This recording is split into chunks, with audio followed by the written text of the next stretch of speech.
J'annonce que nous avons un invité sur ce plateau. Il s'agit du docteur Bara Ndiaye. Docteur, bonsoir. Bonsoir, madame. Vous êtes directeur du Centre régional de leadership Yali Dakar. Vous êtes là à Niamey dans le cadre du premier sommet des alumni de Yali, prévu se tenir du 15 au 16 mars à Niamey. Pourquoi le choix de Niamey et de quoi s'agit-il exactement? En effet, le choix de Niamey pour abriter le sommet qui a pour thème le pari d'un leadership constructif dans un contexte d'insécurité, de crise migratoire et de menaces environnementales est organisé par ce qu'on appelle les alumni, le réseau des alumni du Yali. En effet, le Yali, c'est un programme d'accompagnement, c'est une initiative des jeunes leaders africains qui les accompagne dans leur effort pour stimuler la croissance et la prospérité, pour renforcer la gouvernance démocratique et améliorer la paix et la sécurité dans le continent africain. Il s'agit de manière plus opérationnelle d'identifier les jeunes Africains qui ont un fort potentiel de leadership, qui ont des projets ou des idées de projets qu'ils peuvent démontrer de bout en bout en montrant l'impact au niveau de leur communauté, au niveau de leur environnement, mais également au niveau de leur pays. Ils sont sélectionnés et ils suivent un parcours de renforcement de capacité, de coaching, de mentoring et d'incubation. Et on assure après la formation que ces jeunes rentrés puissent véritablement mettre en œuvre leur projet jusqu'à l'impact que j'ai cité sur ces 3 dimensions. Et ce projet a été financé par le gouvernement américain, notamment l'USAID. Et ça a été lancé par le président Barack Obama depuis 2010 et ça a consisté avec l'avènement de plusieurs initiatives, dont la mise en place des centres régionaux de leadership qui sont 4 au niveau de l'Afrique subsaharienne, 1 à Pretoria, 1 à Nairobi, 1 à Accra et le centre de Dakar que je dirige qui couvre 25 pays, dont le Niger. D'accord. Et qu'est-ce qui est prévu au cours du sommet?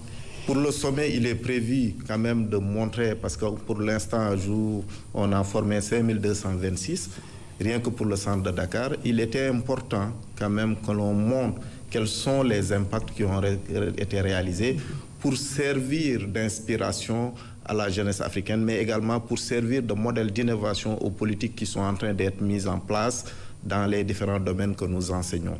Et pour ce sommet, nous visons une participation de 250 jeunes pendant les 2 jours.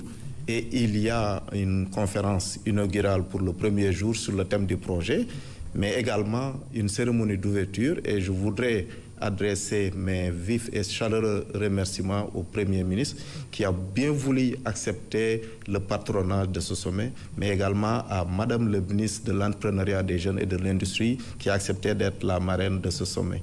Et d'un point de vue général, quel est l'impact du programme Yali sur la jeunesse africaine? L'impact du programme Yali, c'est qu'en sélectionnant le jeune qui a ce fort potentiel de leadership, en sélectionnant le jeune qui a cette idée de projet, ou bien un projet qu'il a démarré, et en lui faisant passer par un parcours de renforcement de capacité, un parcours de coaching, un parcours pour ressortir en lui tout ce potentiel de leadership et pour lui faire comprendre que la vision de la transformation de la communauté, la vision du changement n'est possible avec un projet qui impacte au niveau de ses communautés, mais au niveau de son environnement. Et c'est en cela que nous mesurons. Et le sommet fait partie des événements qui pourront nous aider quand même à documenter et à démontrer cet impact déjà réalisé au niveau de l'Afrique. Quel est l'impact de l'engagement des alumni sur le continent, par exemple? L'engagement des alumni, ils sont 5226 pour le centre de Dakar et ils sont en train de démultiplier cette vision et ils sont en train de mettre en œuvre leur projet en impactant directement parce qu'ils emploient du point de vue de leur entreprise, c'est des alumni qui détiennent des PME, des PMI, ils sont en train d'employer des jeunes Africains. Ils sont en train d'innover dans la manière de construire le pays ou bien dans la manière de transformer les communautés. Il y a aussi des secteurs du public parce que nous enseignons également le programme de management public. Nous avons également des magistrats, des personnes qui travaillent dans l'administration territoriale qui sont impactés et d'instaurer des changements pour que ça soit utile aux yeux des communautés. Et c'est en cela que se mesure l'impact du Yali au niveau des communautés. Le terme alumni, qu'est-ce que ça veut dire? Alumni, ça veut dire ancien étudiant, mais comme dans le programme Yali, on ne vise pas seulement les étudiants, on ne vise pas les gens qui sont dans les académies, mais on vise on vise les personnes, les jeunes leaders qui ont un fort potentiel en leadership, quel que soit le niveau académique. Donc pour nous, ce sont les anciens bénéficiaires du programme YALI qu'on appelle les alumni du YALI. D'accord. Est-ce que vous avez un message particulier pour la tenue du forum? Le message particulier que je vais prononcer à l'endroit de la jeunesse africaine, et permettez-moi de remercier Madame la Présidente du réseau du Niger, Madame Rakia Boubé. Et au niveau du Niger, ils sont 278 alumni qui sont au niveau du Niger sur les 5226.